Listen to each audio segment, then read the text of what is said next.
Disney en la actualidad es rara. Si llevas en este canal lo suficiente, sabrás que lo único a lo que tengo fe de Disney es de su edición de series animadas. Cosas como Gravity Falls, The Outhouse, Star, Amphibia, son dentro del macroverso de entretenimiento que es Disney, lo único que me genera un genuino interés y tiene un mínimo de mi fe sobre lo que saldrá y la calidad de las obras que nos entregarán. Mientras que en el cine es difícil ser fan de Disney a día de hoy. Entre el abuso tan grande que se ha hecho con los superhéroes últimamente, no solo en películas sino también en series, junto con la baja calidad de las mismas, las mil y un remakes innecesarias que nadie pidió y que curiosamente son peores que las versiones originales, las secuelas que abren tramas ya terminadas solo para seguir chupando de la fama como vampiros, arruinando franquicias y personajes ya construidos, y el hecho de que Disney no ha hecho una película buena en mucho tiempo. Ojo, dije buena, no decente. Es Disney, no todas sus obras son atrocidades, pero no me pueden negar que no han hecho una película realmente buena desde, yo que sé, Los Increíbles 2 o incluso Coco. Sinceramente, al menos para mí, es un estudio que ha tenido días mejores, por decirlo menos. Y hoy quiero hablar de esos días mejores. Los 2000 fueron muy experimentales para Disney en muchos aspectos, ya sea porque es la época donde se empezó esa transición más agresiva de la exclusiva animación 2D a la más moderna 3D. Obviamente ya existían películas 3D de antes, solo miren Toy Story, pero esa transición se sentía más en esta década. El hecho de que fue el punto donde hubo un cambio de directivos brutal, o tal vez porque comenzaron a adquirir tanto empresas como licencias, al igual que estudios y otras franquicias, pero la realidad es que fue donde Disney tuvo la libertad de hacer un poco lo que quisiera, dentro de los límites creativos que es trabajar para la empresa del ratón. Y todo esto nos lleva a una de las películas más infravaloradas de su momento, que a día de hoy se le ha conseguido el estatus de culto, El Planeta del Tesoro. Esta película fue un antes y un después para muchas personas al verla, tal vez no en su momento, pero sí cuando la volvieron a ver en televisión años después, y así darse cuenta de lo increíble que realmente es, algo que seguro le pasó a más de uno de los que están viendo este video ahora mismo. No a mí me gustaba desde el principio, siempre tuve este ojo crítico que ahora utilizo para saber cuál waifu de temporada tiene mejor culo, Dios. No mentiría si dijera que es una de las películas más inestables que ha hecho Disney hasta ahora, ya que si bien tuvo una buena recaudación de entrada, tuvo una caída temprana tiempo después, y si bien tuvo críticas muy positivas, tuvo otras que fueron más neutrales o pésimas en el peor de los casos. La realidad es que se terminó posicionando como uno de los fracasos más caros que ha hecho Disney hasta ahora, y debido a esto es que no hemos podido tener otra peli de este estilo en mucho tiempo, pero me estoy adelantando. Sé que ya muchos la han visto, pero para aquellos que no, hablemos sobre de qué va El Planeta del Tesoro.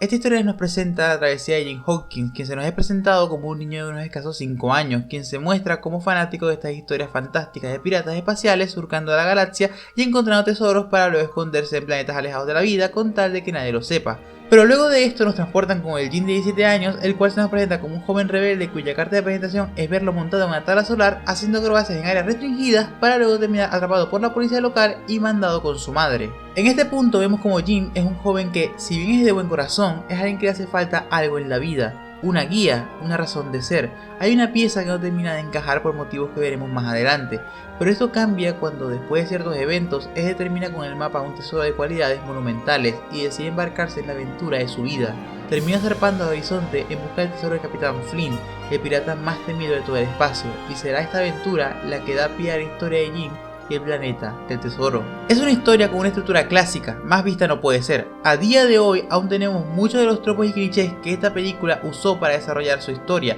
la cual está basada en un libro del mismo nombre, un dato que creo viene bien mencionar, pero aún con esto no deja que la historia se vuelva realmente predecible o mal desarrollada, algo que me parece un puntazo, aunque antes de eso...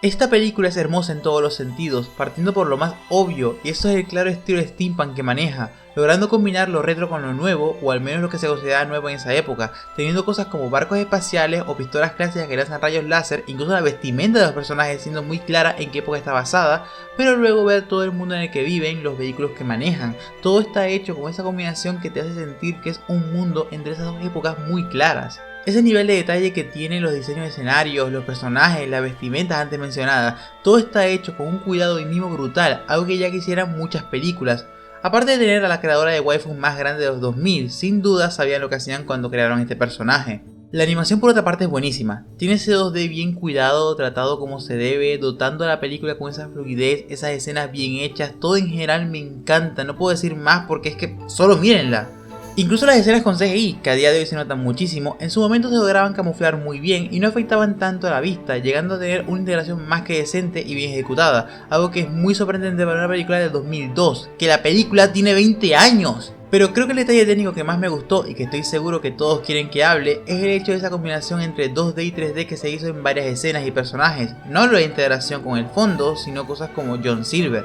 Silver es un cyborg en toda la extensión de la palabra. Es un humano que, debido a algún accidente, tuvieron que reemplazarle partes del cuerpo por maquinaria, desde el ojo derecho hasta el brazo y la pierna, algo que será importante para la historia más adelante, pero lo menciono ahora porque se ve increíble. Usando una técnica conocida como Deep Canvas, la cual no volveríamos a saber en mucho tiempo tristemente, es que lograron hacer una combinación 2D y 3D la cual tiene un detalle increíble. Puedes ver cada escena donde sale Silver y darte cuenta que cada parte mecánica de su cuerpo, cada cachivache que tiene está en constante movimiento. Es un detallismo brutal, algo que hasta ese momento no se había visto. Digo, sí, es verdad que la animación de este estilo en puro 3D se utilizaba desde antes, pero esta fue la primera vez en conseguir una combinación casi simbiótica entre ambas y que funcionara, dándonos esa integración tan orgánica entre ambos estilos, y Silver siendo el ejemplo de eso. Es un nivel de detalle que ni películas de hoy día han logrado tener. Me encanta tanto el diseño de Silver, pero también el del resto del elenco. Es tan creativo, dándote esa sensación de que es una aventura espacial de primer nivel. Tienes criaturas que parecen salidas de relatos lovecraftianos hasta otras que parecen más de un mundo de fantasía, y como dije antes, la creadora de furros por excelencia de los 2000. Se nota la creatividad con la que Disney afrontó todo lo que tiene que ver con el diseño tanto del mundo como de los personajes, algo de primer nivel y que me gusta mucho, pero claro, esta historia es más profunda que eso. La película, desde mi punto de vista, tiene dos formas de verse. Desde el punto de vista de una aventura épica, que te mostrará el cómo un chico terminará viviendo cada parte de esta y logrará conseguir su meta, que es este tesoro millonario, a la par de pasar por todos los problemas que dicha aventura le dará para llegar a él. O también, y diría que es el que más resuena conmigo y con todos, la aventura de un chico que pasa por todo el proceso de maduración para volverse un hombre, la historia de cómo alguien sin ningún tipo de guía o propósito consigue uno, llegando a volverse la mejor versión de sí mismo. Las aventuras están bien, son divertidas, entretenidas, emocionantes como pocas, te muestran muchos personajes interesantes y te llenan de esas sensaciones de exploración que pocas obras pueden darte, pero la autosuperación es catártica. El crecimiento de Jim, el cómo este pasa de ser un niño a un hombre, todo esto es genial y te toca de manera muy personal. La paternidad es un tema muy emocional para muchos, yo el primero. El tema de padres, entiéndase padres como la figura paterna masculina, es una parte importante para el crecimiento de cualquier niño, pero sobre todo para un varón. No quiero sonar machista ni mucho menos, pero es obvio que un padre le enseñará y le dará consejos a un hijo diferentes a lo que una madre haría. Por eso las frases de soy madre y padre a la vez no me suelen gustar, no por desprestigiar el trabajo de los padres y madres solteras que existen, sino porque creo que por mucho que sean padres del mismo hijo, son enfoques de crianza y enseñanza diferentes, algo que ya no solo la película sino la ficción a lo largo de los años nos ha demostrado varias veces. Si me permiten ser un poco más personal de lo normal, quisiera decir que en mi caso el tema del padre es complicado cuanto menos. Tanto así que mi primer acercamiento a una figura paterna real terminó siendo alguien que no debería haber tenido ese papel en primer lugar. Y en la ficción, la primera obra que recuerdo me mostró esto de manera más directa, al punto de hacerme enfrentar mis sentimientos de una forma algo cruda para un joven de corta edad, alrededor de 10 años o menos, fue ese episodio de Príncipe de Bel-Air. Esa escena tan emblemática que todos conocemos, ese momento donde Will se enfrenta a su padre y luego llora a los hombros de su tío, esa escena me quebró más de lo que me gustaría admitir. Pero claro, es una escena, de un capítulo, es duro, pero tampoco es como si fuera una obra hecha en torno a este tema.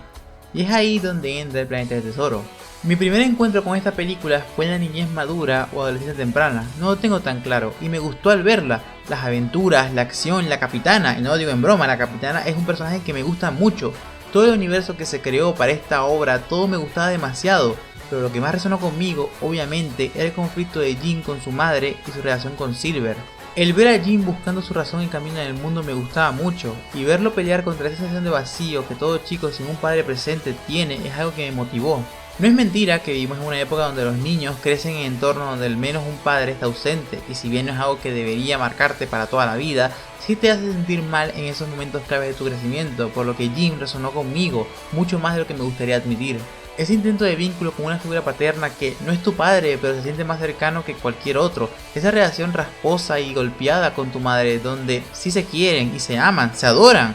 pero se nota que hay conflicto entre ambos. Todo porque Jim no sabe qué hacer con su vida, y lo más importante, el cómo al final, con todo lo aprendido desde ese momento, Jim descubre que el camino que él quería tomar y el que terminó tomando tal vez no sean los mismos, pero sí es lo mejor.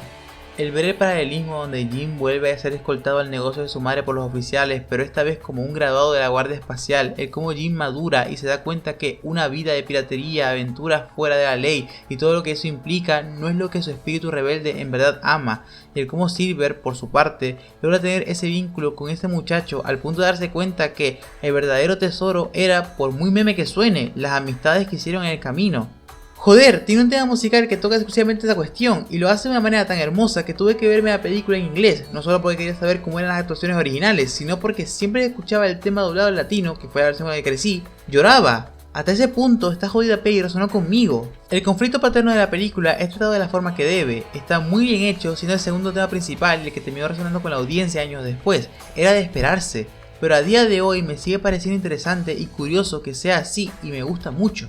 Tristemente, a nuestros amigos de Disney no les pareció suficiente. Esta película pasó a la historia como el fracaso más caro de la empresa hasta la fecha, poniéndose como el último clavo del ataúd de la libertad creativa en Disney, y pasando a no solo usar animación 3D primordialmente, relegando el 2D a proyectos más escasos con los años, sino que quedándose con tramas más simples y con menos pretensiones, sin darnos historias más adultas o por lo menos fuera del molde típico, al menos hasta 15 años después, cuando la división de series volviera a ponerlo sobre la mesa poco a poco. Con el tiempo se les fue dando el mérito y valor que merecía, considerándola a día de hoy una película de culto, aunque de culto tiene poco, la conoce todo el mundo, pero ya se logra apreciar no solo lo arriesgado que fueron con su apartado técnico, sino también con su historia, de cómo lograron mostrar cosas tan oscuras y adultas para un público infantil, de las pocas veces que Disney se arriesgó a tratar a los niños y jóvenes como humanos y no como idiotas, lo cual está genial. El planeta del tesoro, con todo lo que he dicho, no es perfecta. Podríamos buscarles errores aquí y allá, como el hecho de que el romance de la capitana y el Dr. Doppler se sienten un poco fuera de lugar,